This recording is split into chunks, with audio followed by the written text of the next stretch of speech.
पर दोस्तों, कहानी शुरू करने से पहले कमेंट में नमो बुद्धाय लिखकर वीडियो को लाइक जरूर करें। तो चलिए शुरू करते हैं इस कहानी को। भीड़ भाड़ से अलग होकर जब भी कोई इंसान अपने साथ अकेले में समय बिताता है, तभी उसके दिमाग में नाना प्रकार की चिंताएं जन्म लेने लगती हैं।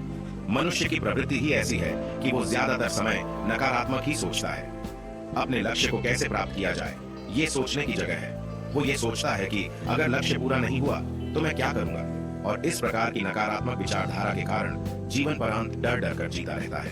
अगर पूरी बुद्धिमानी और सजगता के साथ इस डर को समझाना जाए तो यही डर इंसान के पतन का कारण बनता है। ऐसा मनुष्य जो खुद पर संदेह करता है, खुद पर संदेह करता है, भला वो कैसे सफल हो सकता है। लेकिन बुद्धिमानी से अगर इस डर का उपयोग किया जाए तो यही डर उसकी सबसे बड़ी ताकत बन सकता है।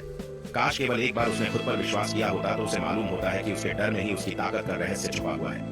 ये कहकर सन्यासी चुप हो गया और चुपचाप अपने कदमों पर ध्यान लगाते हुए जंगली घास पे से आगे बढ़ने लगा। संध्या का समय था। सन्यासी और एक लकड़हारा जंगल में से होकर गांव की तरफ निकल रहे थे। सन्यासी के ये शब्द लकड़हारे को कुछ समझ में नहीं आए। वो सोच रहा था कि डर में ताकत कैसे हो सकती है। डर तो आदमी को कमजोर बनाता है।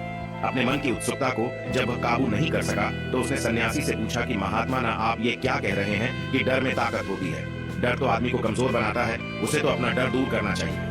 करारा अपनी बात पूरी कर पाता उससे पहले ही उसे एक शेर की दहाड़ सुनाई दी। शेर की गर्जन सुनकर लकड़हारे का रोम रोम कांप गया। उसके कान खड़े हो गए। जंगल से आती एक एक आहट उसे साफ सुनाई दे रही थी। उसके कदम वहीं पर जम गए थे। वो भी नहीं पा रहा था। उसे पता था कि थोड़ी सी हरकत उसकी जान जोखिम में डाल सकती है। उसका दिल तो तेजी के साथ धड़क रहा था, लेकिन फिर भी वो अपनी सांसों पर काबू पाने का प्रयास कर रहा था।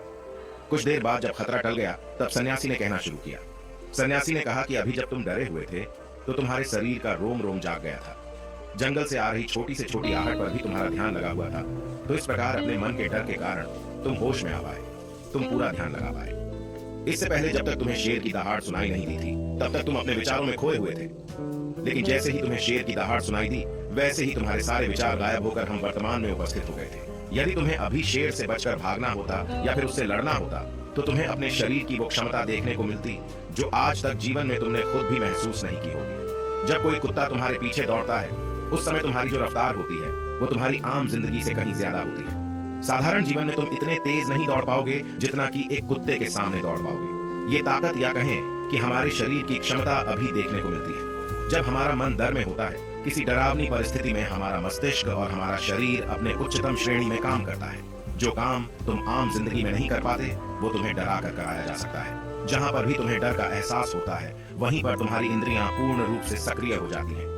तुम्हारे कानों की सुनने की क्षमता तेज हो जाती है, दृष्टि एकटक हो जाती है, पूरी सजग हो जाती है, सक्रियता बढ़ जाती है। और जैसे जैसे वो डर खत्म होता है वैसे वैसे तुम सुप्त अवस्था में चले जाते हो। तुम सो जाते हो और तुम्हारे इंद्रिय फिर से आराम की स्थिति में चली जाती है। सन्यासी ने लकड़हारे से कहना जारी रखा कि परीक्षा से एक दिन पहले जो याद करने की तुम्हारी गति होती है वो साधारण याद करने की क्षमता से कहीं तेज होती है। सिर्फ एक बार याद किया हुआ तुम्हें परीक्षा के समय याद रह जाता है, और तुम जानते हो कि ये सब परीक्षा के डर से ही होता है। इसीलिए डर को दूर करने की जगह इंसान को ये सोचना चाहिए कि वो अपने डर को ताकत कैसे बना सकता है। जिस प्रकार सुख और दुख, प्रकाश और अंधेरा एक ही सिक्के के दो पहलू होते हैं, उसी प्रकार डर और ताकत भी एक ही सिक्के के दो पहलू होते हैं। जिस प्रकार रोशनी के बिना अंधेरा पूर्ण नहीं होता, सुख के बिना दुख पूर्ण नहीं होता, उसी प्रकार डर के बिना ताकत का भी कोई महत्व नहीं है। लकड़हारा सन्यासी के ज्ञान से बहुत प्रभावित हुआ। उनके चरणों में नतमस्तक हो गया और उनसे पूछा कि महात्मा, अंधेरे को तो दिया जलाकर रोशनी से भरा जा सकता है, लेकिन अपने डर को ताकत में कैसे बदले? इसके लिए कोई उपाय बताएं। इस पर सन्यासी ने कहा कि डर दो प्रकार के होते हैं। सबसे पहला मानसिक डर और दूसरा शारीरिक डर।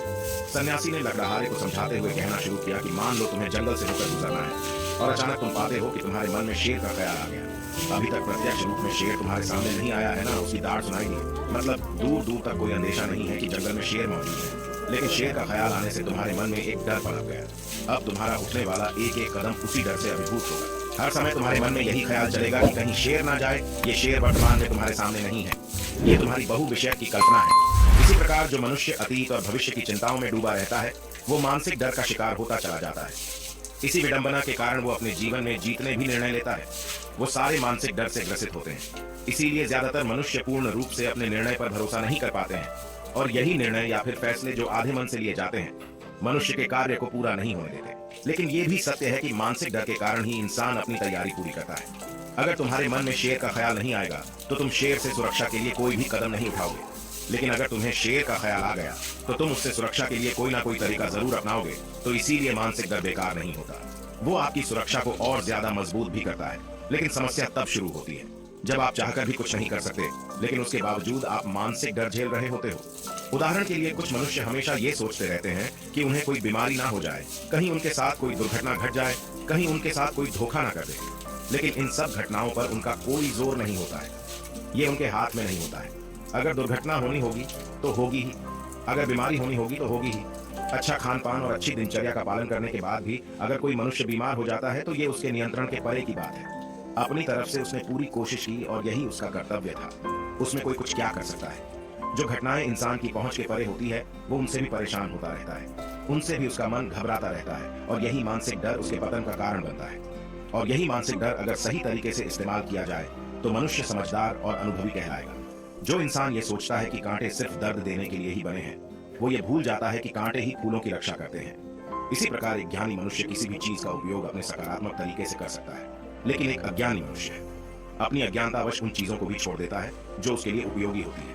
विवेकशील मनुष्य फेंके गए पत्थरों का भी महल खड़ा कर लेता है, लेकिन एक वैज्ञानिक मनुष्य उन पत्थरों को दूसरों पर फेंकता रहता है। अगर किसी मनुष्य को अपने मानसिक डर को ताकत में बदलना है तो उसके कुछ नियम हैं, कुछ उपाय है। सबसे पहला उपाय अपने विचारों का निरीक्षण।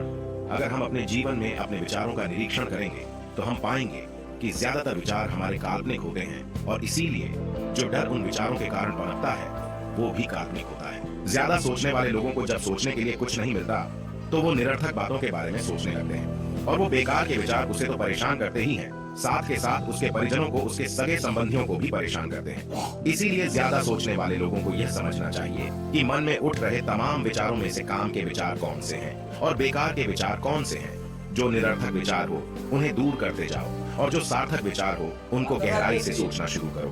तभी तुम्हारी समस्याओं के, तुम्हारी उलझनों के उपाय निकलेंगे। मानसिक डर को दूर करने का दूसरा उपाय है उसका सामना करना।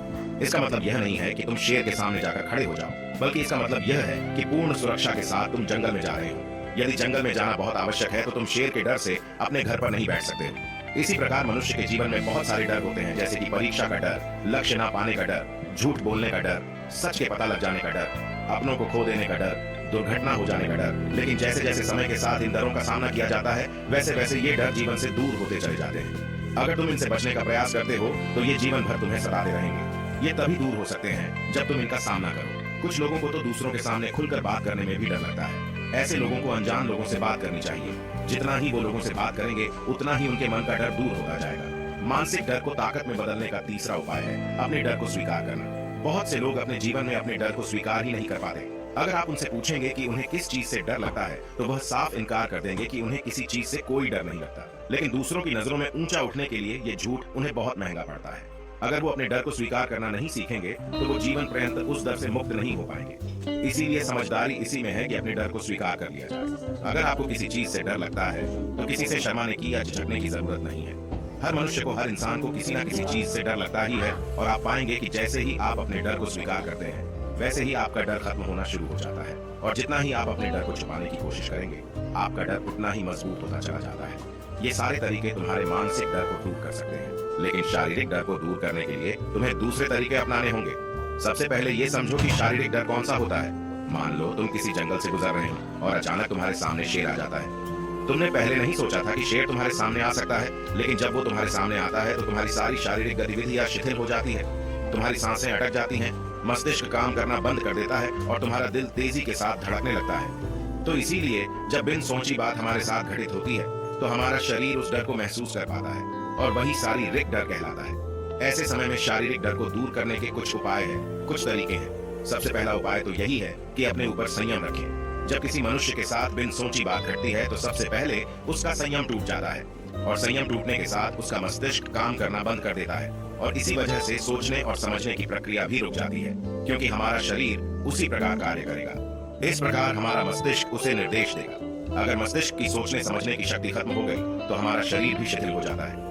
तो इसीलिए अगर कठिन समय में मनुष्य अपने ऊपर संयम रखता है तो उसका मस्तिष्क सही तरीके से काम करता है और वो सही निर्णय लेकर उस परिस्थिति से तत्काल बाहर आ सकता है। यहाँ पर दूसरा उपाय समझने का ये है कि जीवन में कुछ भी घटित हो सकता है। जीवन बड़ा चमत्कारिक होता है, वो हमारी सोच के अनुरूप नहीं चलता, बल्कि उसमें कुछ भी हो सकता है और यही जीवन की खूबसूरती होती है।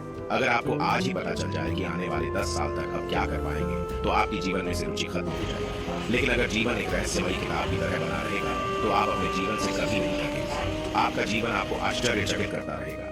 इसीलिए यह समझो कि जीवन में कुछ भी घटित हो सकता है, तुम्हारी सोच से परे भी घटित हो सकता है। इसीलिए कुछ अनुमान मत लगा लेना। किसी सोच को लेकर सन्यासी ने अपनी बात खत्म करते हुए कहा कि इन तरीकों से तुम अपने मानसिक और शारीरिक डर को दूर कर सकते हो और आनंद से भरा हुआ जीवन जी सकते हो। तो दोस्तों, कैसी लगी ये कहानी? आपको कमेंट सेक्शन में जरूर बताना और अच्छी लगी हो तो इस चैनल को सब्सक्राइब करके नोटिफिकेशन बेल को जरूर प्रेस कर देना। तो मिलते हैं अगली कहानी में, तब तक के लिए अपना ख्याल रखें।